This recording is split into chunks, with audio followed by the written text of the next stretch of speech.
December মাস থেকে বাড়ছে মহিলাদের ভাতা। লক্ষ্মীর ভাণ্ডার নিয়ে মমতার বড় ঘোষণা। হ্যাঁ বন্ধুরা, লক্ষ্মীর ভাণ্ডার প্রকল্পে একটি বড় আপডেট চলে এলো। পশ্চিমবঙ্গের মুখ্যমন্ত্রী মমতা বন্দ্যোপাধ্যায় এই বড় ঘোষণা করেছেন। তাহলে কি আবার টাকা বাড়ালেন মমতা সরকার? কিছুদিন আগেই এক বিজেপি নেতা মুখ্যমন্ত্রীর কাছে ভাতা বাড়ানোর দাবি জানিয়েছিলেন। তবে কি এবার সেই কথাই শুনে নিলেন তিনি? রাজ্যের মহিলাদের পাশে দাঁড়াতে কোন উদ্যোগ মমতার? আর্থিক সহায়তার পরিমাণ: তপশিলি জাতি ও উপজাতি মহিলারা প্রত্যেক মাসে 1200 টাকা পান, অন্যান্য মহিলারা প্রত্যেক মাসে 1000 টাকা পান। রাজ্য সরকার ইতিমধ্যেই লক্ষ্মীর ভাণ্ডার প্রকল্পে প্রায় 48,490 কোটি টাকা ব্যয় করেছেন। আর এই উদ্যোগের জন্য রাজ্য সরকার মোট ব্যয় 54,000 কোটি টাকা ছাড়িয়ে যাবে। লক্ষ্মীর ভাণ্ডার প্রকল্পের জন্য মোট আর্থিক বরাদ্দের পরিমাণ হবে 625,20,00,000 টাকা।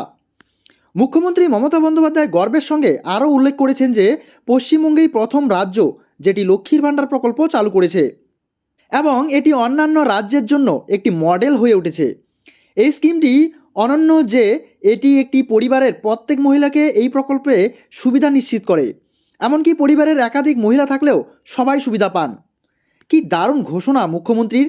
2024 সালের ডিসেম্বর থেকে অতিরিক্ত 5,07,000 মহিলা লক্ষ্মীর ভাণ্ডারের আর্থিক সহায়তা পেতে শুরু করবেন।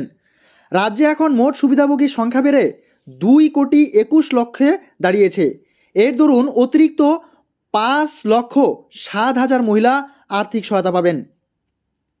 জানা গিয়েছে ডিসেম্বর থেকে 43,900 সদস্য বিধবা নারী বিধবা ভাতা পাবেন। এতে মোট 20,75,000 নারী উপকৃত হবেন। এছাড়াও 19,000 বিশেষভাবে সক্ষম ব্যক্তিদের আর্থিক সহায়তা প্রদান করা হবে।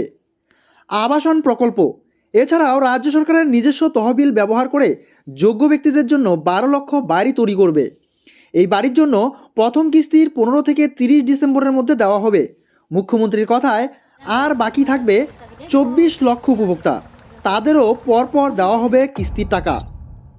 বলা বাহুল্য, এই ঘোষণাটি পশ্চিমবঙ্গের হাজার হাজার নারীর জন্য দারুণ খবর বটে।